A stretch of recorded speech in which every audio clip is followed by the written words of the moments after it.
Gaafa nuti biyyaa baane gaafa nuti biyyaa baane biyyatti deebinu durbi araba deemtee sammuu qabdu sammuun isheen dalagu sammuu keessaa fuudhaniitu as ishee deebisanii nu jechaa turan. Gubataa marqaa hubataatu argaa jetti Oromoon keenya gaannaa nuu taratani. Isa nuti argine argani. Isa nuti dhamdhamnes dhamdhamani.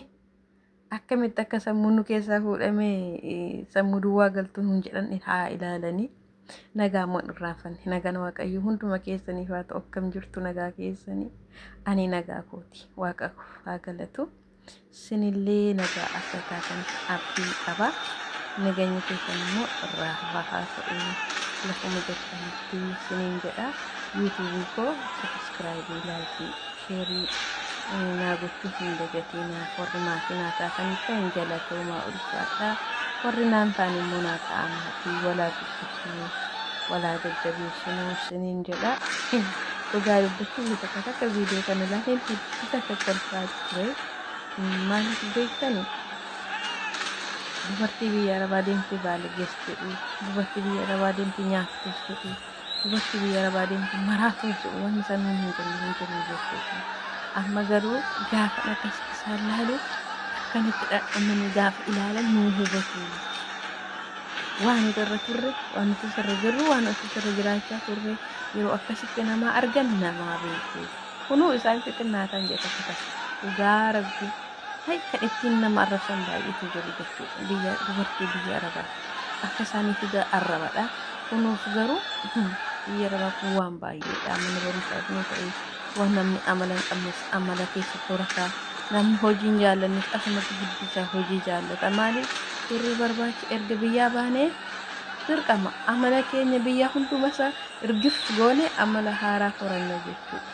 Dhugaa dubbachuuf biyya namaa kana keessatti waa baay'ee hubadhee waa baay'eetus naa galee fira akkan qabuuf fira akkan qabnellee astan baree jechuudha.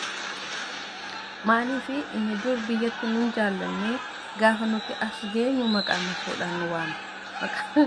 Maqaa masoo nu baasa sirrees halagaan jechuudha. Gaafa biyya jirru garuu ija gaarii ilaalcha gaarii hin qabanii. Biyya arabaa kun maqaa gaarii siif kenneera maqaa kanas siif kenneera. Ollaan bultee beekaa akkatti bule immoo abbaatu beekaa jedhama. Hunduu biyyaa baanee maqaa horannee akkatti keessa jiraachaa turre fi akkatti hojjechaa turre akkatti jiraachaa turre immoo unuuf rabbi bichaa beeka jechuudha. Amma kun akkasumatti ibsuun walitti namni wal kashakkasha jechuudha. Maaliif xixiqqatanii Itoophiyaa keessa oliif gadi jaallaban hin jiru. Xixiqqatanii kan tokko qopheesse galanii nyaatan hin jiru. Inni immoo mana waayifaa jala taa'anii durboota biyya arabaa janajjananii gorree irraa nyaatan hin jiru jechuudha.